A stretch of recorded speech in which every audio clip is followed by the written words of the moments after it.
Ancient civilizations in Egypt left behind countless treasures, but an early 20th century dig in Antinopolis uncovered something uniquely incredible. A sock. Granted, such a common accessory might not seem to represent an exciting discovery. But this one was found to be 1,700 years old, and its fibers have an amazing story to tell. The 1,700-year-old sock was unearthed in a dump, and experts are unraveling its colorful secrets.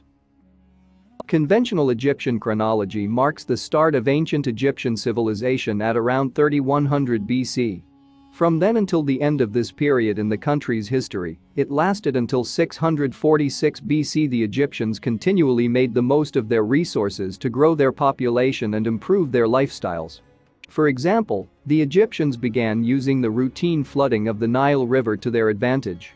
They came up with ways to irrigate crops and funnel floodwaters so that they produced crops in excess. This, in turn, allowed a larger population to grow and thrive and build a storied culture of their own. Egyptians also innovated when it came to the clothes they wore, although one thing remained the same. In making clothing, they relied on the materials and resources they found around them. As such, pastoral nomads typically wore clothes made from animal skins. In agriculturally focused areas, though, the Egyptians wore linen. After growing flax, the Egyptians would soak it until it became malleable enough to split into fibers. They spun those strands into thread, which they could then use to weave and create cloth. Men and women styled outfits with the resulting textiles in their own distinctive way. In ancient Egypt, the men donned skirts. They wrapped them around their waists and held them in place with belts. Over time, fashion trends had men lengthening their skirts, shortening them and even adding pleats. Rich men had even more flair. They layered jewelry, headdresses and fabric-based embellishments over their skirts. Similarly, women's wardrobes were simple too. They wore long dresses, adorning the floor-skimming garments with one or a pair of straps. Eventually, they too became more creative with their clothes, draping or pleating fabric to create more ornate garments. And, just like their male counterparts, wealthy women spruced things up with accessories too. To that end, the Egyptians did see jewelry as a sign of status. Pieces made from more precious materials proved the wealth and position of the wearer. Not only would they impress their neighbors, but they would impress their gods by donning bracelets, necklaces, earrings, collars, pendants and rings. Perhaps most surprising of all, the ancient Egyptians even whipped up their own makeup. Both men and women accentuated their eyes with black kohl liner. Powdered minerals transformed their eyelids with green and blue tints. On top of that, they relied on henna for staining their lips and nails as well. In spite of their obvious love for accessories and makeup, the ancient Egyptians typically went barefoot. They did put on sandals if they had an important event to go to, or if they had an activity planned that could hurt their feet. And, sometimes, they committed what might be seen as a fashion faux pas today. Yes, they wore socks with their sandals. Between the 3rd and 6th centuries AD, the Egyptians started to wear knitted wool socks. They typically had separation between the first 2 toes and the last 3, so that they could be worn with sandals. The ancient Romans also donned socks, especially when they traveled to territories far from their warm, humid Mediterranean home base. But it would be an ancient Egyptian sock that would cause a stir among historians, albeit more than 100 years after its initial discovery. The man responsible for unearthing it was John de Monans Johnson. He had pursued a career in papyrology, meaning he studied the Egyptians' writings from literature to legal dealings that had been preserved on papyrus. So, between 1913 and 1914, de Monans Johnson helmed an excavation of the city of Antinopolis. Greek Emperor Hadrian founded the city in AD 130 to commemorate a friend named Antinous, who had died after drowning in the Nile River. Centuries later, Johnson hoped that he could dig up any lingering papyrus hidden there. As it turned out, the papyrologist's excavation gave him exactly what he sought.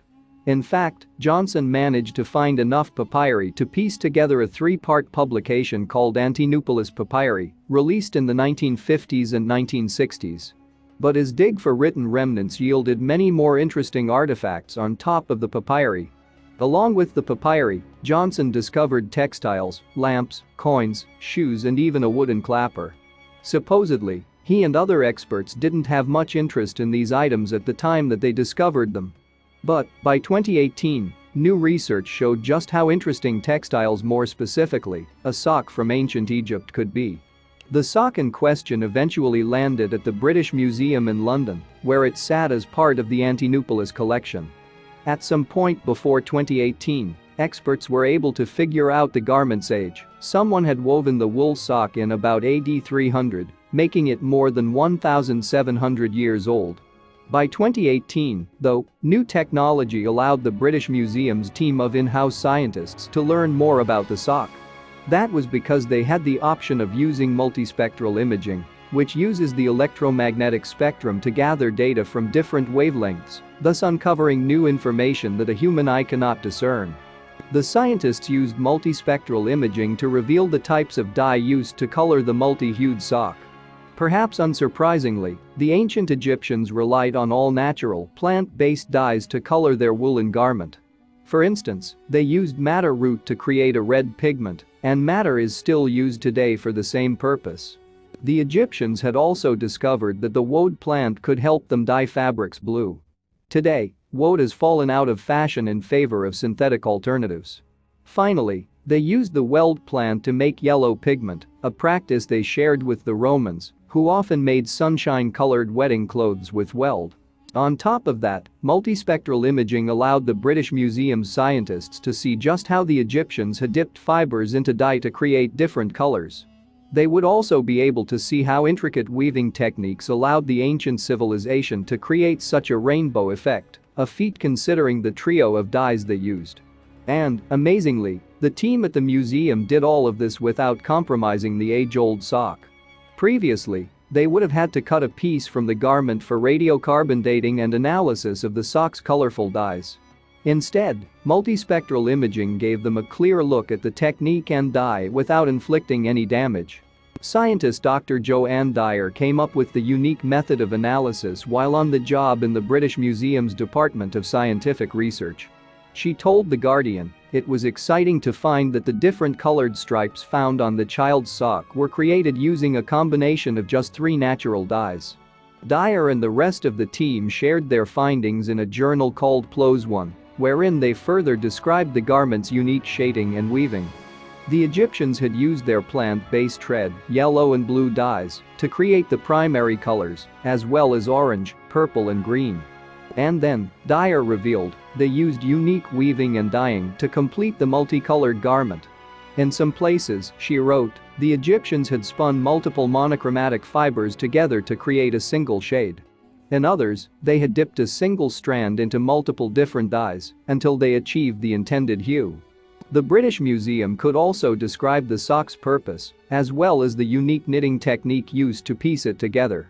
This sock was for the left foot of a child with separation between the big toe and 4 other toes, it revealed, which meant it likely conformed to sock and sandal wearing too. The Egyptians could craft such an opening thanks to their unique style of knitting. They used a single needle looping technique, sometimes called nalbinding, the British Museum team described. This method allowed them to sew each toe individually, thus creating enough separation between digits to fit a sandal.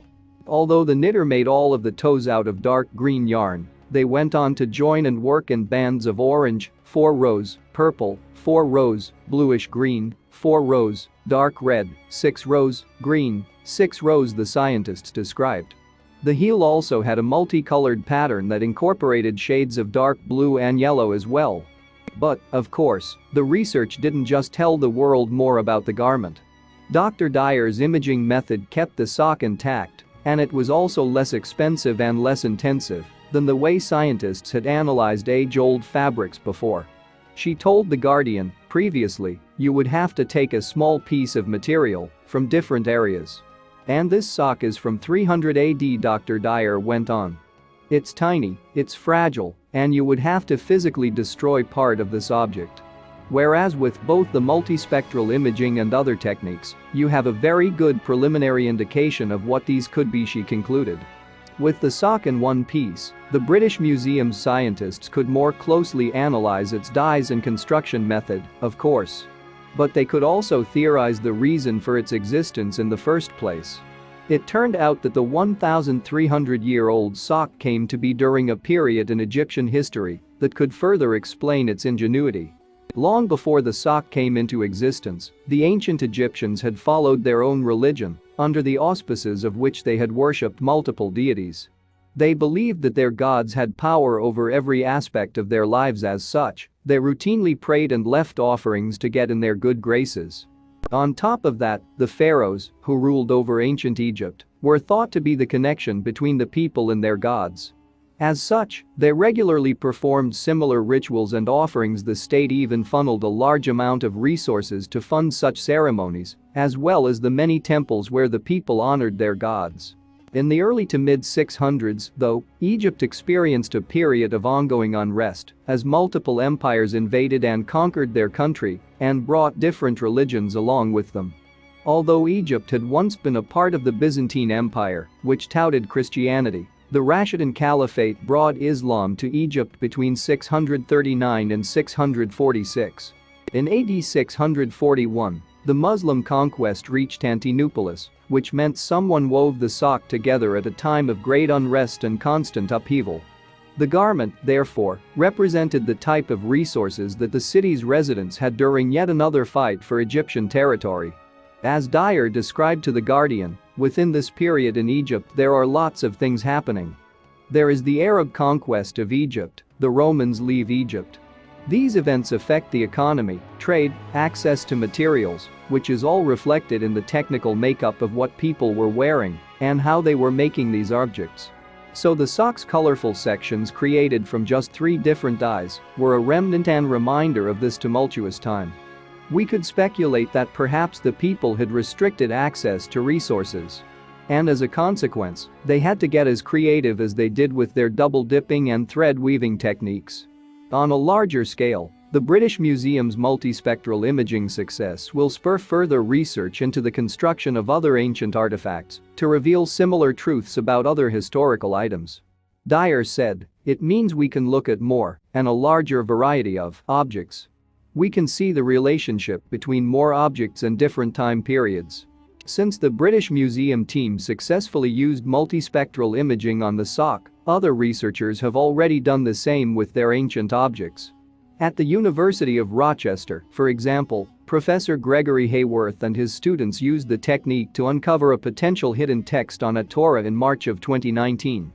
They suspected that the Torah that they studied had come from around AD 1900, making it much newer than the ancient Egyptian sock.